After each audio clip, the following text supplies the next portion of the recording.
All right. Hey, everyone. We are live. Welcome to our final episode in the EC Leaders in Action. It's our third episode, and I am so excited to have here today someone who's actually become a friend over the past couple of months, just really getting to know you and getting to see your successes and just how far you've really pushed yourself and committed yourself to the journey that is being a preschool director. So welcome to the house, Nicole Langdow. Thank you so much for being here. Thanks for having me. Awesome. All right, so we're gonna, do you hear the echo? I'm good on my end. Am I echoing to you? Did you hear that sound just now or no? No. Is that, okay. Let me see if I take this out. I think that helps. Yeah, all right, no headphones. We're gonna do it like that. All right. So let's get started here. So I want to talk a little bit about teacher buy-in, because I think that if we pick any of the buzzwords that early childhood leaders talk about, it's definitely going to be buy-in, like get the buy-in from the staff, get the ownership, get them excited, get them motivated. So, you know, before joining the Inner Circle, before we started working together, you know, back in December, when you thought about introducing a new initiative or a new concept to your staff, what are some of those reactions that you would feel like before introducing that to them? Yeah. So it would always be, oh, and now I hear the echo. Oh. So it would always be at a staff meeting, and, you know, I would have read an article or come up with an idea or thought about something that would be new and fresh and exciting, and I'd get really excited about it and get ready to roll it out at a staff meeting, and assume that everyone would be just as excited as I was to hear about it, of course. So I would come with all kinds of enthusiasm. You know, they'd be sitting in front of me, and I'd be ready to roll it out, and it would just be met with empty faces and no emotion and, you know, almost like some annoyance behind their eyes. That, oh, here she comes again. It's a new idea. It's more work for us. Something else we're going to have to implement next week, you know, while it's not work for her, but, you know, so it was kind of that feeling of I would be super excited for this new idea, and the teachers just weren't having it, which would immediately deflate me, make me, you know, kind of lose my confidence, and then feel like, well, maybe we shouldn't be doing this, which then impacted the overall school and the whole culture of what was going on. Because you're like, oh, uneasy and insecure about it, and your confidence is shaking. So completely. Yeah. So I think I've learned, you know, definitely where the important things are that need to be rolled out and how to roll them out, and not just jump on every, as you say, shiny object, you know, new shiny thing. And so I really pick and choose. I have to be very intentional about, you know, this is a new idea and I want to roll it out, but how is it going to be rolled out? Are they already overwhelmed with other things? When is the last time that I brought some new and shiny thing to them? Or is this going to be met with enthusiasm or be met with, wow, it's just more work for us to do? Yeah, and I want to piggyback a little bit more on what Nicole's saying, because, again, for those of you that are watching, not many of you know Nicole personally, but she is like a classic overachiever, someone who just pushes herself personally, like just in a good way, like just really pushes herself for excellence. And I know that people that are watching this are also overachievers. I am as well. I'm always pushing myself. And I think it's really challenging to find that balance where you're striving for excellence, you really want incredible things going on in your school, but you can't do it alone. You need to have your team with you, right? And so, you know, what you were sharing, Nicole, about just you being able to create that like mini diagnostic, like, okay, 1 second, where are they holding? Can I do this? Can I not? That's one of the most powerful skill sets to have as a leader, so that you're not burdening your people, you know, at everyone else's expense. Yep, exactly. Yeah. Hang on 1 second. We have real life going on here. My daughter's here, so give me 1 second. You need something? I'm just in the middle of a live, so what do you need? Okay, can you go lay down on my bed? I'll be with you in a couple minutes, okay? Can you go do that? Okay. Okay, so go lay down on my bed. I'll be with you in a couple minutes, okay? Okay, love you. Okay, I'm back. All right. Can't stop the live streaming, right? Life going on. Okay. So again, you've been part of the Inner Circle since, like, I guess January was when we like really kicked it off into high gear. So about 6 months now. I'd love for you to share, some real concrete examples that demonstrate just some of the new mindset shift and some of the new innovation that your teachers have really been exhibiting and demonstrating to you. Yes. So one thing that we implemented not too long ago, but that has really given a lot of dividends, is my assistant director and I charted out time for the teachers to all have lunch together on Fridays. So typically the teachers will, Monday through Thursday, they're the ones monitoring lunch and supervising lunch. All the kids eat together because we're a pretty small school. So we have that ability that they can all eat together.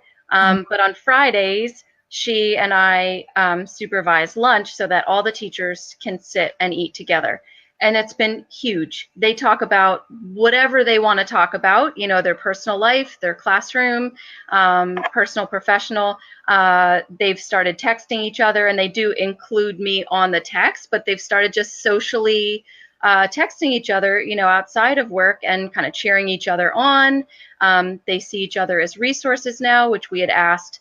It was a goal a couple months ago, when they would be out in the field and they would call back to the school and ask either myself or the assistant director to come out and open the door or help with a bathroom issue or whatever. And it was taking us away from our work. So we said, can you please see each other more as resources? And they're doing that. So they're supporting each other a lot more, which is great to see from our end, in the office. So I would say that's a big one. Trying to think of what else. They are answering emails now, which is super helpful. I feel Let's like talk a little bit that beforehand, Yeah. where you kind of have communication and it was like crickets. So yeah. Yeah. So yeah, I think that I've tried to boil down what I say to them. So when they get the emails, it used to just be fast and furious firing the emails constantly if they either weren't meeting deadlines or weren't handing in lesson plans or weren't doing something. Then they'd get an email because it was just easier to send the email. And, oh, well, I've handled it. I've sent the email. I've handled it. So now it's going to be done, right? But then the frustration would come when deadlines still weren't being met or lesson plans still weren't being handed in or whatnot. And so then there was just the inner office kind of frustration, that I and myself and the assistant director would be feeling like, why aren't they doing these things? We're sending the emails. Shouldn't they be submitting these things? And so now when it can be a little bit more intentional, and I feel like if I have a complaint, if I'm not willing to say it to them eyeball to eyeball, then I really shouldn't be griping about it. yeah. And so now they only hear from me when they really know it's important, when it's going to benefit them in some way. The observations and things are scheduled out so they know when I'm coming in and they know that it'll be a positive experience. That Do you want to sit on the couch right here next to me? Yeah, okay, come sit right over here and lay down, okay? I'll be with you in a couple more minutes, okay? Have a seat. I'm sorry. I think the biggest takeaway just from this little piece is that you can't just unburden yourself and just be like, okay, I did it, and just fire away. You have to be more intentional. You have to be more mindful. And in turn of doing that work, because it is extra work, you did have to work a little bit more. The results are that the teachers are more receptive. They're more responding to it, which is what, essentially what you were looking for and what you wanted. Yeah, exactly. Yeah, because now they're not getting, 10 emails a week. They're getting 1 or 2. So Right. They know if I'm going to take the time to write it, then they need to respond to it. And also some of the emails that, I'll just send them kind of an overview of the week, but they know if there's an email that says, please reply, they're all getting back now. So it's not just, here are 5 emails, please say something about these 5 emails. I don't necessarily need them to reply to everyone, but Right. I specify now when I need a response. I love that. Yeah. And, oh, this is so great, because this goes into the clarity pillar of like, how clear are you about your expectation? And something so simple as now the email is very specific about, I expect a reply. And not every email has that, you know, call to action. But when it does, you know, they're responding to that, which is, these little things are so huge in shifting the culture and shifting that mindset of where, you know, we were beforehand. And what's interesting is what we were talking about, like right before we got on the call together, is you were sharing how like you don't even remember what you had felt like before. I'd love for you to just like talk about that for a couple of seconds before we move on. Yeah, sure. Well, I think there was an incident right before. I'm hearing that. Yeah, I know. But yeah, there was an incident. No, you really can't. What do you need from me? I know. Can you hang in there for 2 more minutes for me? Okay, just right here on the couch. Okay, baby, you're right here next to me. Okay.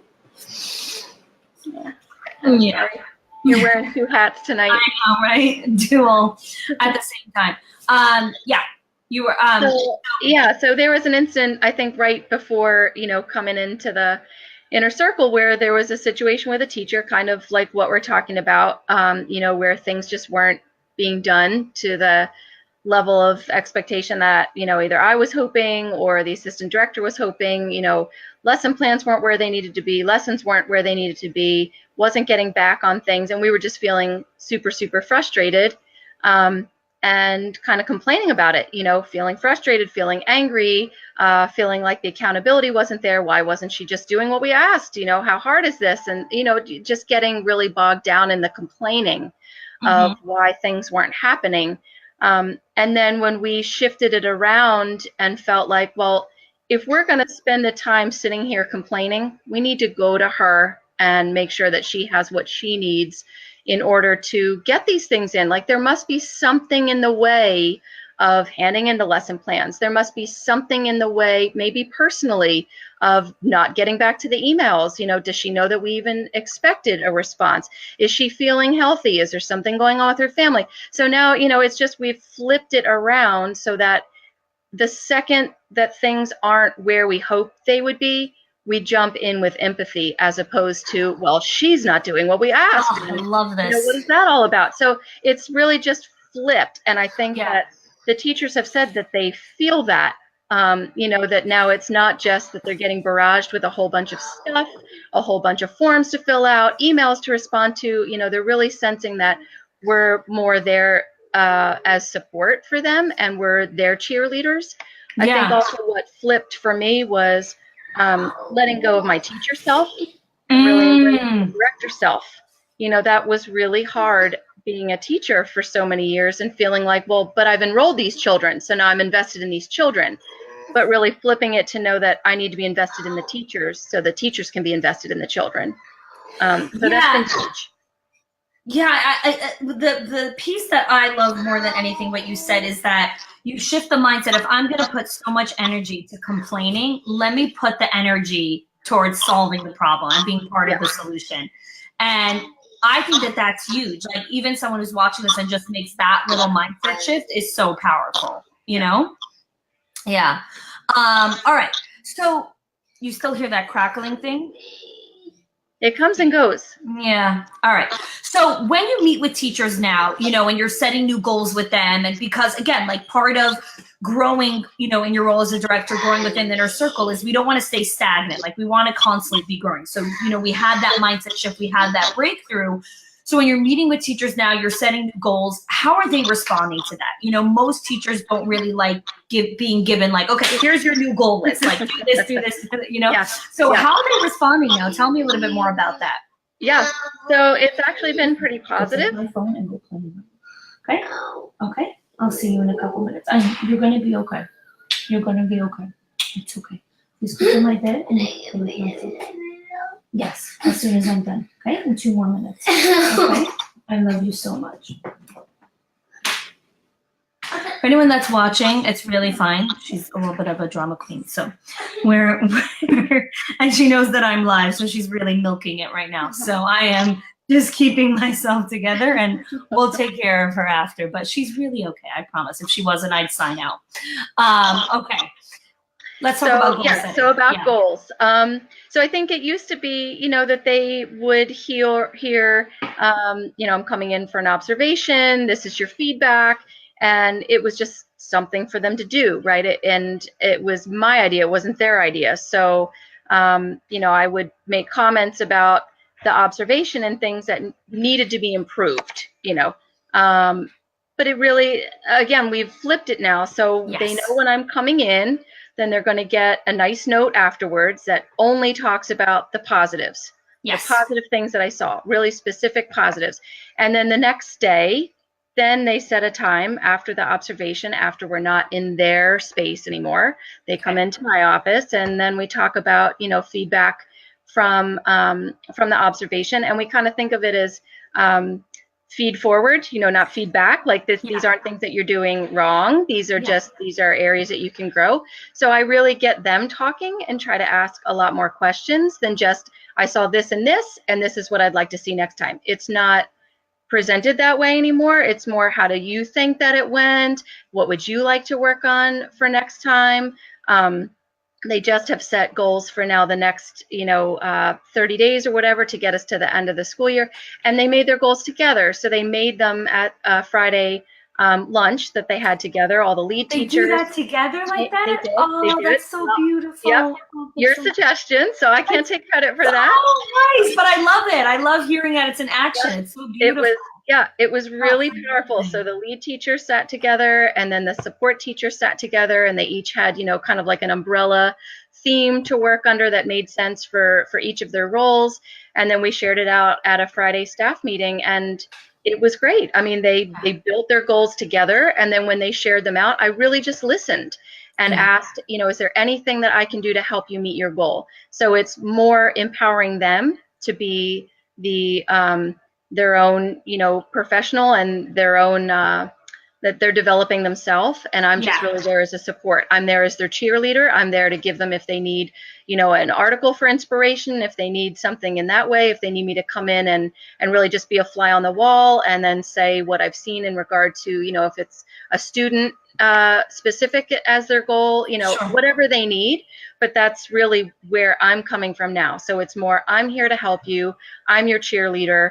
What do you need, as opposed to, these are all the things that I saw, and these are all the things I want you to fix. Because then it's just, there's no onus on them to do, there's no investment from them to do it. Then it's right. And there's no buy-in. That's exactly what it is. Exactly. Right. Exactly. It's me telling them to do it, as opposed to them seeing it for themselves, that this is something they want to do, that this will benefit them, their classroom, their children, their parents, whatever. Sure. Yeah. What I want to dig in just a little bit more on this specific piece is, in your initial reactions, and even sometimes now, even now as you show up, because again, these habits are so ingrained, it takes a while for it to become a new second nature. But not being the rescuer, not being the fixer, not being the person that's swooping in all the time anymore, but really being that person that is the cheerleader, that stands back, that speaks last, that listens more and speaks less. How hard is that? How hard is that? Let's just talk about that. Just how hard is that? Yeah, it's pretty hard. And I'm pretty controlling. I'm sure my family would probably agree. Yeah, that I'm pretty controlling and tend to be kind of micromanaging. I mean, I feel like directors can be that way, right? Because I mean, there's a lot on our shoulders that we're responsible for. The success of the school, I feel like it comes down to us. And so there is, the tendency to micromanage things and want everything in its place, and, to look a certain way and go a certain way. But yeah, I mean, now I think there was also another speaker who, came on to the EC conference, and she was talking about the Multipliers book.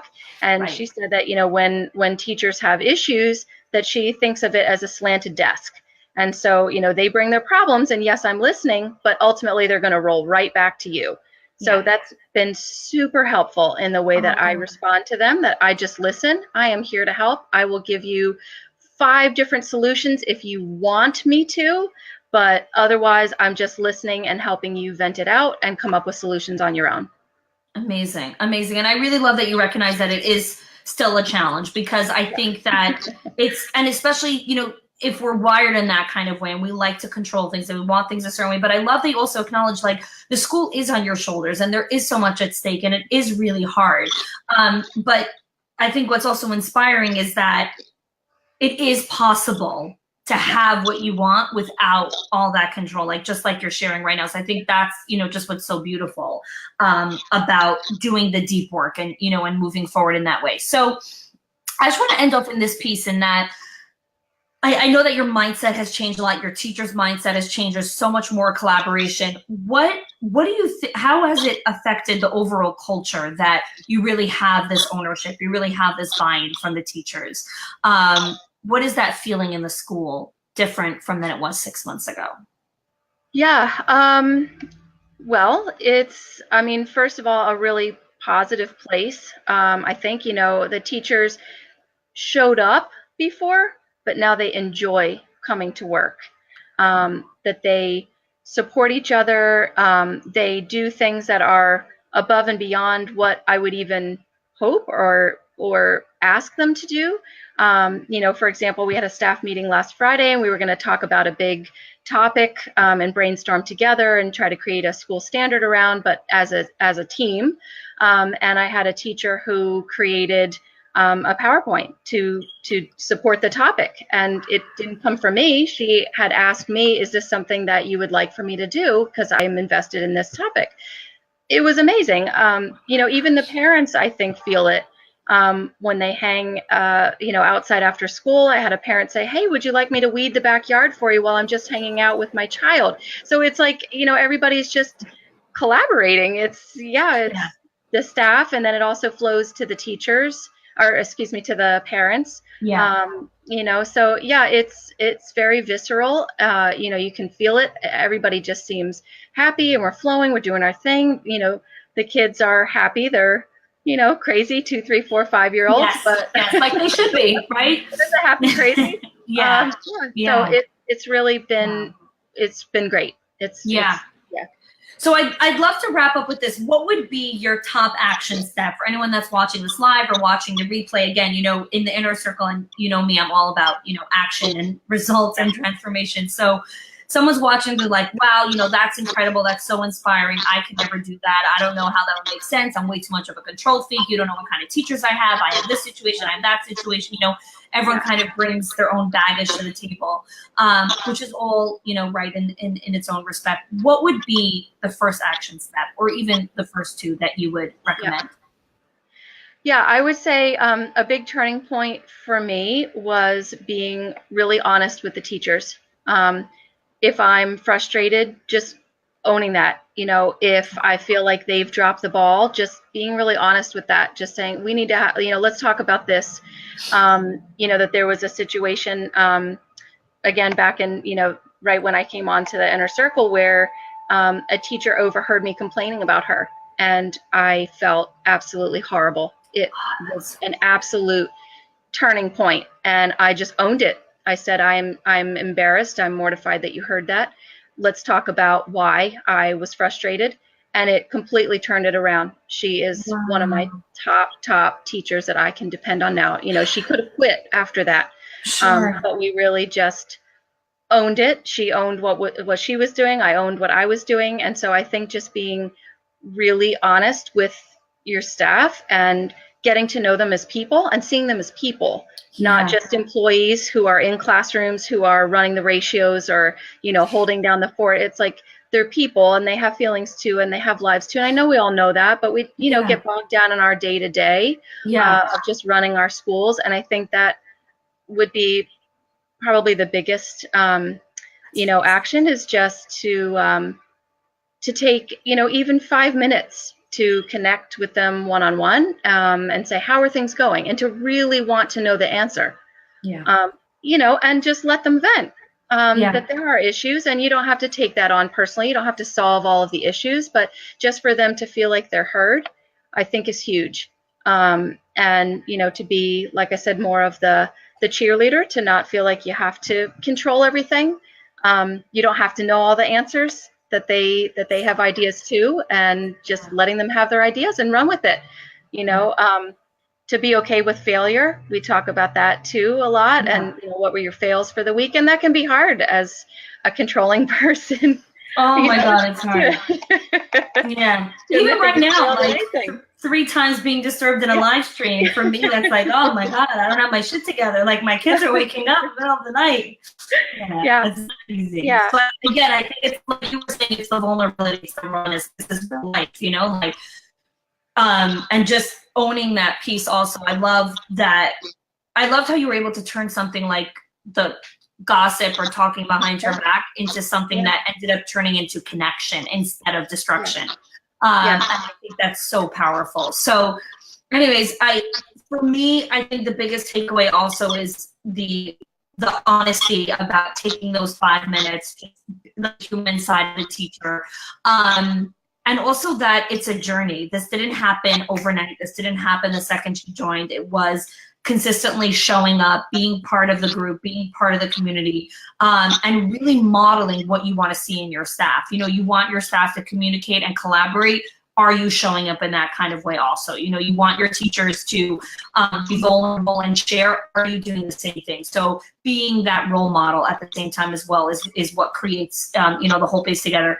Nicole, thank you so much for your time. As always, it is so much fun to talk to you and just hear what's going on and just these little stories I don't even get to hear. So this was fun for me. Thank you so much. If anyone is watching the replay or live, you can always ask any questions. We'll follow up as well. Thank you so much for joining us, and have an awesome night, everyone else that's watching. Thanks, Connie.